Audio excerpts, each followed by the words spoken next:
Here are the topics covered in the election process revision videos. This video will look at US voting behaviour and realigning elections. The term Red America and Blue America are terms frequently used when discussing American politics. This implies that the nation is split into two opposing political camps, and there is much to support this idea of a divided nation. The question is to ask, what defines and explains US voting behaviour? There are two main factors that affect the way in which Americans vote, and they are voter profile, which is the primacy factor, and then there is issues, the candidates' personalities, and how effectively they are marketed during the campaign, which are regency factors. Let's start with our voter profile. This is about who you are, your background and beliefs, and how this will often explain who you vote for. A large number of American voters will always vote for the same party, or if seriously disillusioned, they might abstain from voting at all. A person's partisan alignment often relates to factors such as gender, race, age, religion, geography, and wealth. Factors such as campaign issues and personalities of the candidates tend to influence independent or non-aligned voters. In comparison to the UK, race and religion remain far more important as indicators of voting behaviour in the US than in Britain. The gender gap is more pronounced in the US, and poor areas don't necessarily vote for less conservative political parties. For example, while poor areas of inner cities vote Democrat, the two poorest states, Mississippi and West Virginia, are Republican strongholds. Gender, race, age, religion, geography, and wealth are factors which affect voter profile. I'm going to go through each one in turn. Let's start with race. Racial minorities, for example, African Americans, Hispanics, Latinos, and Asians, overwhelmingly vote Democrat. For example, Biden won 87% of the African American vote, whereas 65% of the Hispanics also voted for Biden, and 61% of Asian American people also voted Democratic, whereas 58% of white people voted for Trump. However, African Americans are the most cohesive voting bloc, while Hispanics are much less so. This is likely due to their diversity. For example, Cuban Americans in Florida have long voted Republican. Next is religion. Those who attend church regularly are more likely to vote Republican. In 2020, 76% of white evangelicals voted for Trump. By contrast, 65% of those without a religious affiliation voted for Biden. In regards to gender, traditionally Democrats secure more of the female vote, with 57% of women voting for Biden. Republicans do better amongst men, with 53% of men voting for Trump. Younger voters in recent years have also voted Democrat, whilst older voters go Republican, showing that age is an indicator of voting behaviour as well. For example, in 2020, 60% of under 30s voted Democrat, and 52% of over 65s voted Republican. Older voters are also more likely to vote. Income can also be an indicator of who people will vote for. Democrats enjoy a greater support amongst lower income households, but when it comes to middle and high income households, the vote is split. 54% of those earning $100,000 per annum voted for Trump, whilst 55% of those earning under $100,000 per annum voted for Biden.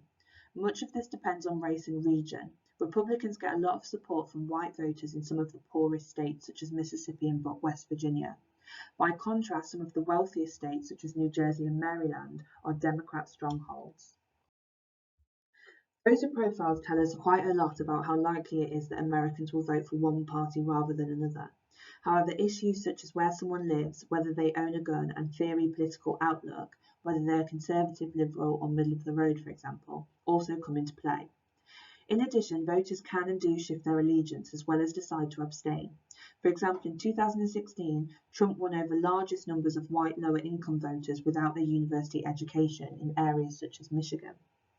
Because the different parties rely on specific votes, the parties must make sure they tailor their policy platform to take into account each group's particular interest. Therefore, Democrats can normally be relied upon to be supportive of minority rights and immigration reforms. In contrast, Republicans are supportive of a greater role for religion in public life.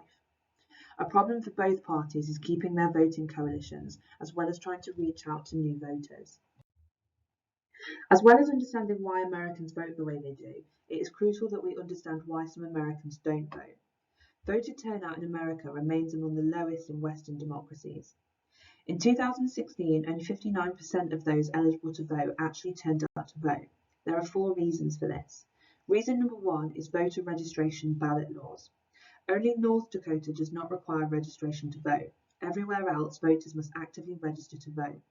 In comparison to the UK, the process is compulsory and undertaken nationally by the Electoral College Commission, whereas in the US, responsibility is on the individual, and many simply do not bother to register in the first place. Reason 2 is alienation and switching off voters. Democratic overload is a theory which suggests that there is simply too much democracy in the US. The voting population is essentially overloaded and cannot switch off from the politics of the day. There is, in a sense, almost too much democracy coming from the number of officers available to be elected to, and the presence of adverts and campaigns, and the frenzy of US elections. For example, once all the elected individuals are totaled up, the final numbers of publicly elected posts totals to just over 500,000, with a total of 87,000 elective bodies in existence. Furthermore, some groups may feel that politicians do not listen to them and policies do not benefit them. There is a lack of sense that one's vote actually makes a difference. Reason 3 is a lack of choice. The two-party dominance and first-past-the-post electoral system means that independents and third parties stand a little chance of electoral success. This discourages their potential supporters from turning out, as they do not feel that their votes will count and that they will actually be wasted. Finally, there is reason 4, voting history in states and voter ID laws. In a contest where the results appear a foregone conclusion, what incentive is there for people to come out and vote? Furthermore, the criteria for acceptable ID, such as driving licenses and passports, has been said to disadvantage disproportionately likely Democrat voters, especially those from ethnic minorities, who are statistically less likely to possess such photo ID. What is the significance then of why some Americans do not vote? Well, lower voter turnout weakens the mandates of successful candidates. Furthermore, it provides insight into the alienation from politics experienced by many Americans who feel that the current range of viable candidates and parties do not adequately represent them. Perhaps it also suggests a cynicism that whoever wins, nothing changes. Not all elections are of equal interest and significance when studying voting behaviour. This topic will be revisited in the political parties module and revision videos, but for now we are going to approach this from an election point of view. Political realignment occurs when a particular group of voters change or realigns with a fresh political party or candidate, and these changes have had a lasting impact and a set pattern in voting behaviour for a significant period afterwards. They are sometimes called a critical election. Two main realignments in US politics since 1945 have been the following. The realignment of the conservative white vote in the South away from the Democrats and towards the Republicans. This is often known as the Southern strategy and is most associated with Republican candidates Barry Goldwater and Richard Nixon.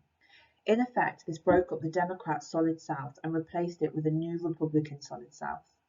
The Southern strategy targeted conservative white Southerners who felt betrayed by the Democratic Party's support of civil rights measures in the 1960s. They didn't promise a return to segregation, but instead emphasized state rights more generally and a tough line on law and order, both of which some commentators have viewed as dog whistle politics.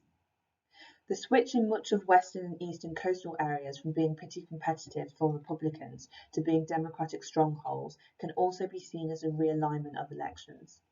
Take Vermont, for example, today associated with probably the most liberal member of the Senate, Bernie Sanders, and a Democratic stronghold. However, from 1856 to 1974, Vermont elected Republicans to the Senate. As Republicans nationally have moved to the right, many of their more liberal supporters on the East and West Coast have become disillusioned with the party and moved towards the Democrats.